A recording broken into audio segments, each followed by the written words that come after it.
ప్రతిరోజు వైసీపీ నుంచి టీడీపీలో చేరే వారితో పార్టీకి మరింత బలం చేకూరుతుందని ఒంగోలు అసెంబ్లీ తెలుగుదేశం పార్టీ కూటమి అభ్యర్థి దామచర్ల జనార్దన్ అన్నారు. పార్టీలో చేరిన ప్రతి ఒక్కరికి ప్రాధాన్యత ఉంటుందని, తాను అన్ని వేళలా అండగా ఉంటానని హామీ ఇచ్చారు.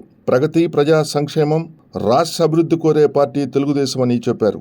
అందుకే అభివృద్ధి వైపు అందరూ అడుగులు వేస్తున్నారని, రాబోయే ఎన్నికల్లో టీడీపీ కూటమికి ప్రజలు పట్టం కట్టడానికి సిద్ధంగా ఉన్నారని ఆశాభావం వ్యక్తం చేశారు. వైసీపీ ప్రజా వ్యతిరేక విధానాలపై అన్ని వర్గాలు అసంతృప్తిగా ఉన్నారని సన్నోలపాడు తెలుగుదేశం పార్టీ కూటమి అభ్యర్థి బిఎన్ విజయ్ కుమార్ అన్నారు. వచ్చే నెల 13 జరిగే సార్వత్రిక ఎన్నికల్లో తెలుగుదేశం పార్టీ గెలుపు కోసం సమిష్టిగా కృషి చేయాలని కోరారు.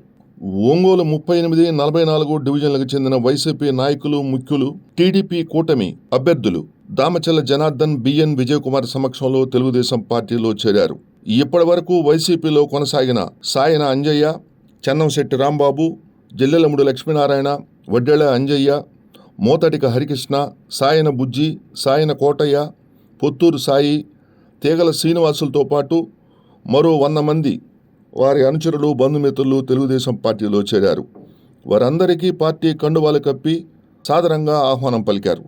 కార్యక్రమంలో తెలుగుదేశం పార్టీ నాయకులు, మాజీ మున్సిపల్ చైర్మన్ మంత్రి శ్రీనివాసరావు, పబ్బిశెట్టి శ్రీనివాసరావు, జనసేన పార్టీ సన్నోదలపాడు నియోజకవర్గ కన్వీనర్ కందుకూరి బాబు, 38 డివిజన్ అధ్యక్షుడు పగిడి రాములు, పల్లపూతు వెంకటేశ్వర్ల గుప్తా, 44 డివిజన్ అధ్యక్షుడు యాదాల రాధాకృష్ణమూర్తి, ఆవుల వెంకట్రావు తదితరులు పాల్గొన్నారు. నవ్యాంధ్రగడ్డ ప్రజలారా, తెలుగుదేశం పార్టీ అభిమానులారా, పేదల గడపల్లో రోదనలు తరిమేందుకు, నవ్యాంధ్ర ప్రజల బ్రతుకులు మళ్లీ మార్చేందుకు అదిగో వస్తున్నాడు మన చంద్రన్న. పదండి, చంద్రన్న ఆశయాలకు అండగా ఉందాం.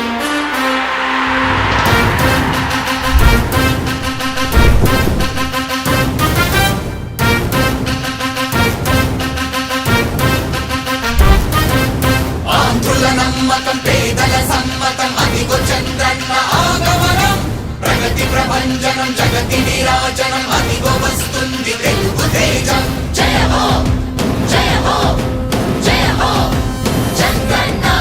రా రేపటి తరాల భవిత మమ్ము పాలించగా మళ్ళీ, రా చీకటి బ్రతుకుల వెలుగా నువ్వే కావాలి మళ్ళీ. రా ఆంధ్రుల కీర్తి ప్రదాత మమ్ము నడిపించగా మళ్ళీ, రా నవ్యాంధ్రుల తలరాత నువ్వే మార్చాలి మళ్ళీ. రాష్ట్రానికి నీ నాయకత్వం ఎంతో ఎంతో అవసరం. రానీయం ఇక ఏ అపజయం, చంద్రన్న మీదే విజయం. జనం గుండెల్లో మీ స్థానం, ఎవడు జరపలేడట సత్యం. జయ అంటుంది ప్రతి వర్గం, చంద్రన్న ఇక మీదే విజయం. ఆంధ్రుల నమ్మకం, చంద్రన్న పేదల సమ్మతం, చంద్రన్న ప్రగతి ప్రభంజనం,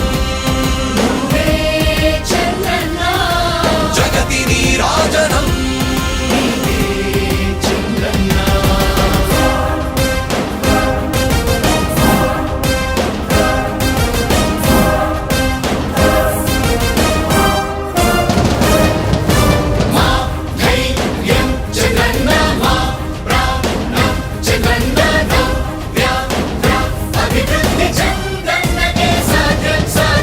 రాజకీయాల్లో ఉండే మనం అందరం ఆలోచించాల్సింది, ఎప్పుడో ఒకసారి చనిపోవడం ఖాయం. మనం చనిపోయిన తర్వాత కూడా ప్రజలు మనల్ని గుర్తుపెట్టుకోవాలంటే మనం ఏమి చేసామనేది ముఖ్యం. ఆ విషయం మీరు గుర్తుపెట్టుకోవాల్సిన అవసరం ఉంది. 3 రాజధానులు ప్రపంచంలో ఎక్కడా సక్సెస్ కాలేదు, ఎక్కడా జరగలేదు. 3 రాజధానుల వల్ల అభివృద్ధి జరగదు, అభివృద్ధి చేస్తే అవుతుంది. తెలుగు ప్రజల ఆరాధ్యపు శిఖరమ, తెలుగు జాతి గర్వించే యుద్ధమ, తెలుగు గడ్డ పులకించే ధైర్యమ, తెలుసుకుంది నీ విలువ సమాజం. తెలుగు ప్రజల ఆరాధ్యపు శిఖరమ, తెలుగు జాతి గర్వించే యుద్ధమ, తెలుగు గడ్డ పులకించే ధైర్యమ, తెలుసుకుంది నీ విలువ సమాజం. విలువ సమాజం, విలువ సమాజం. నవ్యాంధ్ర అభివృద్ధి చెందాలన్నా, ప్రగతి పదంలో ఉండాలన్నా, మీ నాయకత్వమే రాష్ట్రానికి కావాలి చంద్రన్న.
కదలి రండి తెలుగుదేశ కార్యకర్తలారా.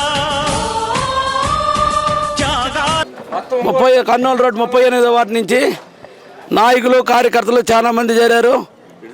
ముఖ్యులు సాయి నాంజయ్య, అట్లానే రాంబాబు, అట్లానే జిల్లెల మూడి లక్ష్మీనారాయణ, వీళ్ళందరూ ఇంకా కార్యకర్తలు చాలా మంది, మన జనార్దన్ గారు, విజయ్ కుమార్ గారి ఆధ్వర్యంలో, అట్లానే మాగంటి శ్రీనివాసరెడ్డి గారి ఆశీస్సులతో చేరారు.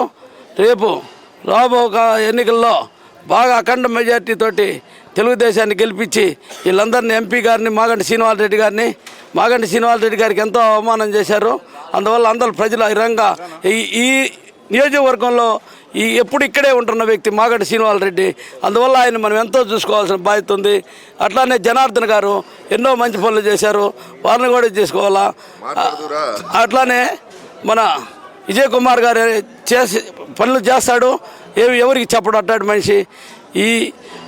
వీళ్ళు రోషి గారిని, ముఖ్యమంత్రి గారు రోషి గారిని చనిపోతే పలకరించడానికి కూడా పోలేదు. దాంట్లో ఉన్న వైశ్య నాయకులు ఎక్కడన్నా ఏందయ్యా పోయి కనపడాలా అని బాధ్యత కూడా లేకుండా చేశారు. అది ఎంతో క్షమించరాని విషయం. అందువల్ల వైశ్యులు అందరూ అన్ని కులాల వారు బాగా తెలుగుదేశం కేసి అఖండ మెజార్టీ తోటి గెలిపించవలసిందిగా ప్రార్థిస్తున్నాం. అట్లానే వీళ్ళందరూ అంజయ్య, వీళ్ళు కార్యకర్తలు, వాళ్ళ టీం పాటుపడతారు. బుజ్జి యువ నాయకుడు, అట్లానే లక్ష్మీనారాయణ, అట్లానే రాంబాబు, అట్లానే సాయి నంజయ్య గారి ఆధ్వర్యంలో మిగతా కార్యకర్తలందరూ చేరి ఇక్కడ బాగా అఖండ స్వాగతం పలికారు. జనార్దన్ గారికి, అట్లానే విజయ్ కుమార్ గారికి, ఇట్లా మీడియా వాళ్ళందరికీ కూడా ప్రత్యేక కృతజ్ఞతలు. ఎందుకంటే మీరు వచ్చి మాది చేసినందుకు ఎంతో సంతోషం. తెలుగుదేశంలోకి రావడానికి వైసీపీ 5 సంవత్సరాల్లో ప్రజలని ఎలాగ ఇబ్బంది పెట్టిందో ఈరోజు ఈ కార్యక్రమాన్ని చూస్తే తెలుస్తుంది. ఈ కార్యక్రమం కాదు, ఇంకెన్నో కార్యక్రమాలు ప్రజలని ఈ రాష్ట్రంలో చాలా ఇబ్బందులకు గురి చేశారు. ఈ గవర్నమెంట్ వచ్చిన తర్వాత పొప్సటి శ్రీనివాసరావు గారు చెప్పినట్టు ఆయన విగ్రహాన్ని పెట్టడానికి వచ్చారు, ఆయన దగ్గరికి వెళ్ళలేదు. అది కూడా ఒంగోలు ప్రజానికి అందరికీ మెసేజ్ వెళ్తానే ఉంది. మేము మీడియాతో మాట్లాడకపోయినా ప్రజలు అనుకుంటానే ఉన్నారు, ఈ వచ్చే 24 ఎన్నికల్లో వైసీపీకి గుణపాఠం చెప్పడానికి ఈ రాష్ట్ర ప్రజలు, పేద ప్రజలు అందరూ అన్ని కూటమి బీజేపీ, జనసేన, టీడీపీ ఏకమైనవి అని అంటున్నారు కదా. ఒక్కడే అని నేను ఒక్కడనే అంటున్నాడు కదా. ఒక్కడైనా మనిషి కాదు, రాక్షసుడు, సైకోలాగా తయారై ఈ రాష్ట్రాన్ని పీడిస్తున్నాడు. అందుకని ఈ రాష్ట్ర ప్రజలు, ఈ రాష్ట్రంలో ఉన్న నాయకులు, కూటమి నాయకులు అందరూ ఏకమైన ఈరోజు మనుషుల మీద యుద్ధం చేయడానికైతే మామూలుగా వెళ్తారు. మనిషి కాకుండా సైకో రూపంలో ఉన్నాడు కాబట్టి ఈ రాష్ట్రాన్ని నుంచి తరిమి కొట్టడానికి సిద్ధంగా ఉన్నారు. ఈ సందర్భంగా ఈ పార్టీలో చేరడానికి కూడా కారణం విపరీతంగా రాష్ట్రం మొత్తం వ్యతిరేకత అనేది మొదలైందని వాళ్ళకి తెలుసు. కానీ డబ్బు కట్టలు పట్టుకొని తిరుగుతూ ఉన్నారు. ఎన్ని డబ్బు కట్టలు పట్టుకున్నా, ఎంతమందిని బెదిరించినా ఈరోజు రాష్ట్రంలో కూటమి ప్రభుత్వం ఏర్పడుతుంది. మోడీ గారు, పవన్ కళ్యాణ్ గారు, చంద్రబాబు నాయుడు గారు, అన్ని కులాలు, అన్ని మతాలు అందరూ ఈరోజు అతీతంగా రాష్ట్రంలో జగన్మోహన్ రెడ్డి అనే వ్యక్తిని పారద్రోలాలి ఈ రాష్ట్రం నుంచి. ఈ రాష్ట్రంలో ఉంటే ప్రజలు ఇక అలా మామూలుగా బతికే పరిస్థితి కాదు. అన్ని వర్గాల ప్రజలు వ్యతిరేకత అనేది వచ్చింది. చంద్రబాబు నాయుడు గారు ముఖ్యమంత్రి అవుతున్నారు. ఈ రాష్ట్రంలో పవన్ కళ్యాణ్ గారు బీజేపీ సహకరించి ఈ రాష్ట్రంలో గవర్నమెంట్ ఏర్పడుతుంది. ఇది తథ్యం.